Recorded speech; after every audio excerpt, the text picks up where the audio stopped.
That night, there was no war, no emergency announcement, only the steady rhythm of waves breaking in a remote corner of the southern Indian Ocean near the Prince Edward Islands, a place almost no one was watching.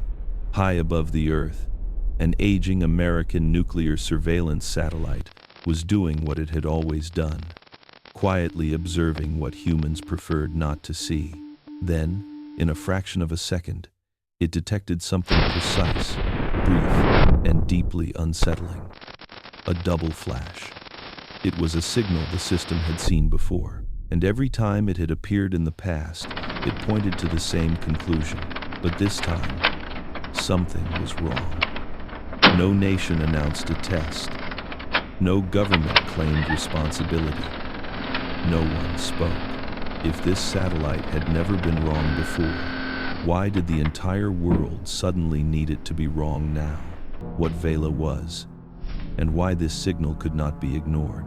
By 1979, everything was believed to be under control.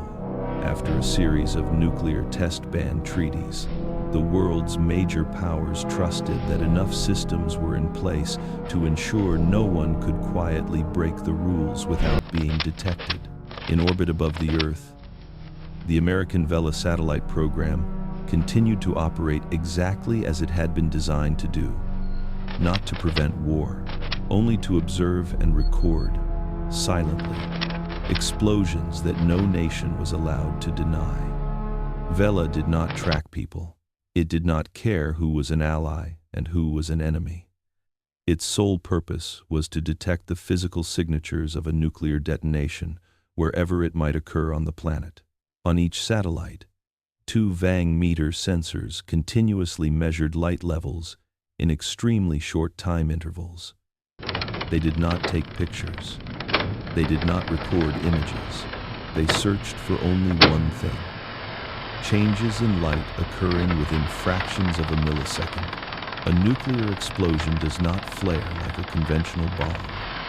It releases a brief, intense flash, then is almost instantly obscured by a layer of ionized gas created by the shockwave. As that gas expands and cools, the bright core of the explosion is revealed once again. 2 peaks of light appear in rapid succession. When plotted on a graph, they form 2 nearly identical humps. Engineers refer to this pattern as a double hump. Within the Vela system, it is known more simply as a double flash. Before 1979, the system had recorded dozens of such double flashes, and every time, subsequent investigations confirmed the same outcome. It was a nuclear test. No exceptions were documented. No cases were ever proven to be false. That is why, when the signal appeared on a night in September 1979, it was not considered unusual. What was unusual was what followed. No nation announced a test. There was no statement, no explanation. A double flash is not rare. It is rare because it only appears when a nation breaks the rules. And if this signal was as reliable as its history suggested, then the next question no longer belonged in orbit. It belonged on the ground. How did the United States respond when that flash appeared? The United States emergency response, just after midnight, while most of the world was asleep, the signal from the satellite did not remain in orbit. It moved directly into the United States early warning systems. At Patrick Air Force Base in Florida, control panels shifted status, not because a war had begun, but because something potentially worse had just emerged. A nuclear detonation may have occurred, and no one had claimed responsibility. Initial reports quickly converged around a single figure. The estimated yield was approximately 3 kilotons, far smaller than public nuclear tests, yet sufficient to trigger the full emergency response protocol. Internal reporting systems were activated. Secure communication channels moved into priority mode. Decisions were made based on one assumption alone. If the signal was real, time was not on their side.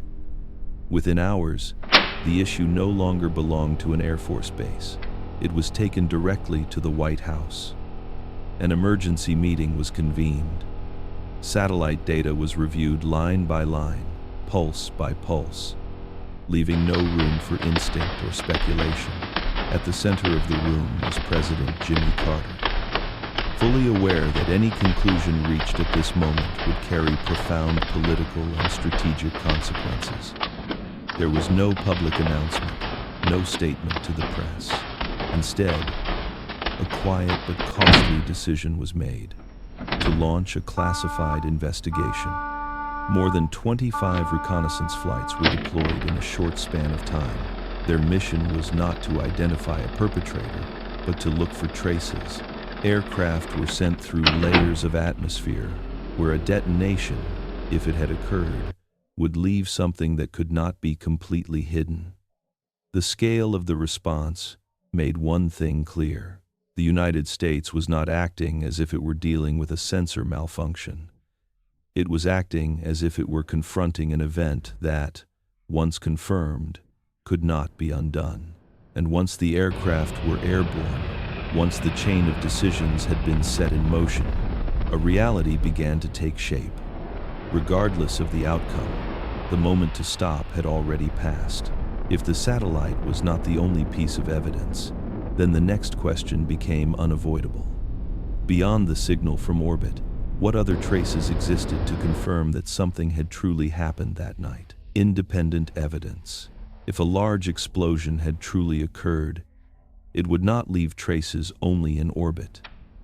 Its physical effects would propagate outward, interacting with other systems designed for entirely different purposes. At altitudes hundreds of kilometers above Earth, the ionosphere is highly sensitive to sudden releases of energy. A powerful enough energy pulse can briefly disturb its structure, creating anomalies that do not belong to weather patterns or solar activity. Hours after the satellite signal, instruments at an observatory in Puerto Rico recorded an unusual ionospheric wave. It moved from southeast to northwest. Its direction aligned with the hypothesis of an event originating in the southern Indian Ocean. No alarms were triggered. No conclusions were drawn. The data was archived, noted as an anomaly, not strong enough to stand on its own. Far away, on the Australian mainland, another sign appeared later. In biological samples taken from sheep in the states of Victoria and Tasmania, laboratories detected the presence of iodine-131. Iodine-131 is not unknown in the environment, but it is a direct byproduct of nuclear fission, and more importantly, it has a short half-life. Its appearance is tightly bound to timing. The recorded concentrations were low, not sufficient to serve as independent proof, but when placed alongside the detection window and prevailing wind patterns, the margin for coincidence began to narrow. Beneath the ocean's surface, another system was listening, not for explosions, but for submarines. The United States Underwater Acoustic Network, positioned at strategic locations around the world, detected an unusual signal near Ascension Island. Its timing aligned with the night the orbital flash was recorded. The signal was not clear enough to define its nature, not strong enough to classify, but sufficient to add another layer of data to the same moment in time. None of these sources could stand alone. Each could be explained away individually, but placed together, they began to converge. A disturbance in orbit, a reaction in the ionosphere, a trace of fission in biological samples, an acoustic signal beneath the sea. Each piece of evidence is weak in isolation, but set side by side, they begin to tell the same story. And once that story takes shape, the question is no longer whether an event occurred. The next question becomes sharper. If an explosion truly took place that night, who had the capability and the motive to carry it out? The suspects who could not be named, as independent pieces of evidence began to converge, The investigation was forced into more sensitive territory. This was no longer a question of physical phenomena. It became a question of people and states. In 1979, the world was still deep in the Cold War. Treaties banning nuclear tests and nuclear proliferation had been signed, at least on paper.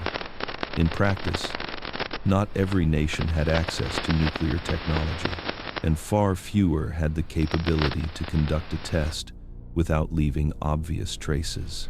Among the names circulating in internal assessments, South Africa emerged early, not because it had openly tested a nuclear weapon, but because it had been quietly building a covert nuclear program for years. Beginning in the early 1960s, South Africa entered strategic material exchange arrangements. It supplied uranium to Israel. In return came tritium and technical assistance, key components in the development of nuclear weapons. In 1977, one detail drew the attention of intelligence agencies. In the Kalahari Desert, in a remote area north of Upington, a suspicious facility was identified through satellite imagery. 2 deep shafts had been excavated there, one extending hundreds of meters underground, the other shorter, both drilled straight down. The structure did not resemble civilian infrastructure. It did not align with conventional mining activity.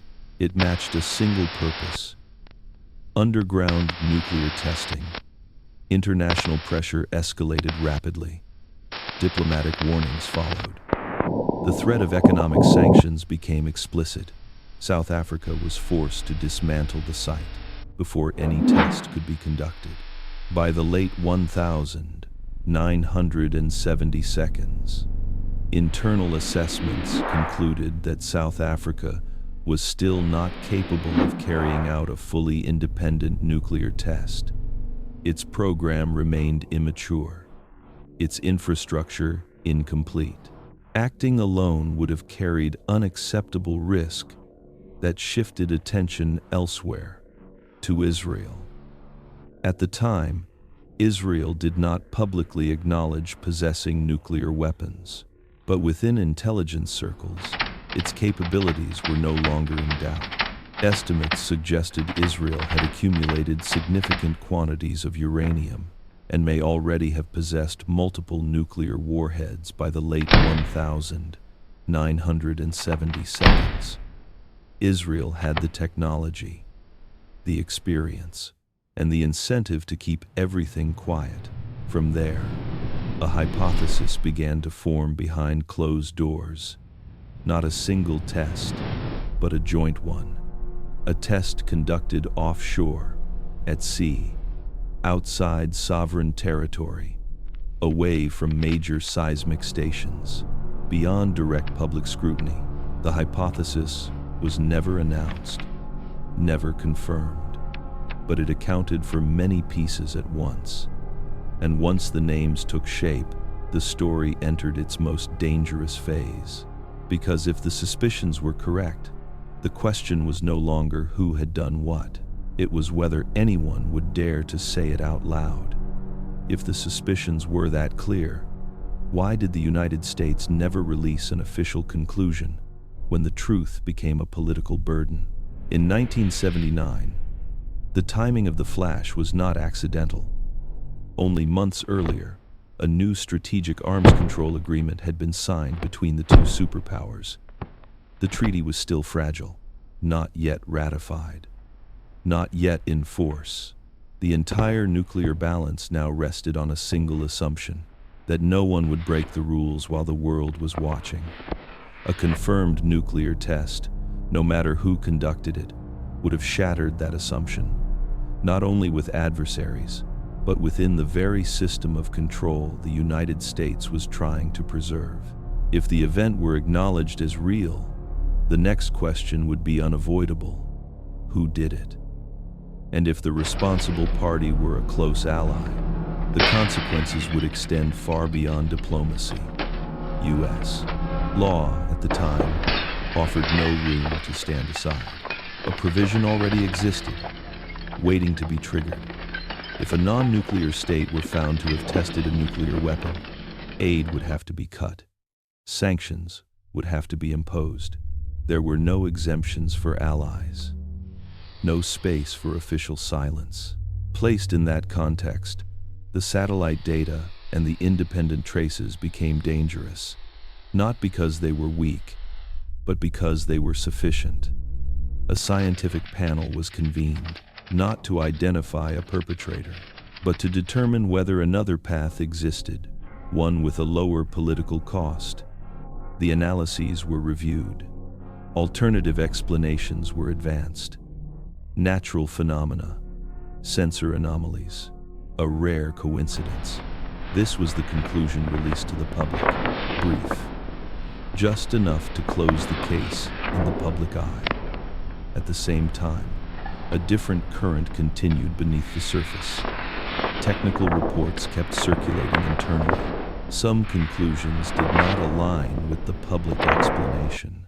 At least one Navy report in the following year challenged the sensor error hypothesis, pointing instead to the likelihood of a low-yield nuclear explosion. There were no press conferences for these findings, no official corrections. They were not rejected. They were simply not mentioned. Instead, another strategy took shape. Downplay in public. Acknowledge quietly in private. Enough to keep systems functioning. Enough to avoid an uncontrollable political shock. The truth did not disappear. It was locked away because the cost was too high. And once that door closed, the question no longer belonged in conference rooms or in orbit. It moved elsewhere. What happens when the entire world chooses silence? Aftershocks that lasted for decades. The flash itself lasted only a fraction of a second. The decisions that followed did not. By the late 1980 seconds, South Africa began to withdraw from its nuclear path. A program built in secrecy over many years was quietly dismantled. Facilities were shut down. Equipment was sealed. By the early 1990 seconds, South Africa joined the Nuclear Non-Proliferation Treaty and later signed the Comprehensive Nuclear Test Ban Treaty. There was no statement directly tied to the night of September 1979. No admission. Only a program that ended without ever clarifying how far it had gone. In the Middle East, events unfolded differently. Israel maintained its policy of nuclear ambiguity. No confirmation, no denial. Silence became part of its national security doctrine. In 1986, that silence cracked for the first time. An Israeli nuclear technician, Mordecai Vanunu, revealed details about the program he had once worked on. The photographs he provided showed a scale and level of sophistication far beyond what Israel had ever acknowledged publicly. The response was swift and discreet. Vanunu was lured out of hiding, abducted, secretly returned to Israel. His trial took place behind closed doors. The sentence stretched over many years, much of it spent in solitary confinement. Those revelations did not mention Vela. They did not mention the night in 1979, but they altered how the world assessed Israel's nuclear capabilities during that period. In 1997, another fragment briefly surfaced, then vanished. A South African official stated that the 1979 flash had been a joint nuclear test conducted with Israeli assistance. The statement was recorded, then almost immediately withdrawn. There was no follow-up investigation, no official confirmation, only another unresolved question added to an already dense file. Meanwhile, in South Africa, the Pelindaba complex, once the heart of the country's nuclear program, remained. Research facilities continued operating for civilian purposes, but concerns over security never fully disappeared. A later breach demonstrated that even after the program had ended, its consequences were still present. Across the ocean, the United States' position did not change. No new statements, no conclusions released. The documents remained in archives. The incident was never named, never formally closed. It simply drifted out of public attention, while continuing to exist as an unresolved shadow in nuclear history. And by this point, what remained was no longer the flash over the ocean. It was a chain of aftershocks stretching across decades, preserved by silence rather than by answers. For decades, the technical data has remained unchanged. The light curves, the disturbances, the signals that aligned in time. They do not shift with public opinion, and they do not fade with age. What changes is how people choose to look at them. The silence did not exist because evidence was missing. It existed because, at certain moments, a correct conclusion carries consequences that cannot be contained. Vela may have done exactly what it was built to do, but the world at that time could not accept what that correctness would demand. After that night, treaties grew tighter, monitoring systems became more advanced, and the concept of strategic ambiguity settled permanently into the global nuclear order, not as a solution, but as a legacy of the Cold War that never fully disappeared. There are explosions that leave no crater. They leave a silence that lasts for decades. And now, as modern detection systems are more precise than ever, the remaining question no longer belongs to 1,979. In today's world, if the truth once again proves too costly to acknowledge, what will we choose to preserve? If you want to continue exploring stories where data collides with power, stay with this journey.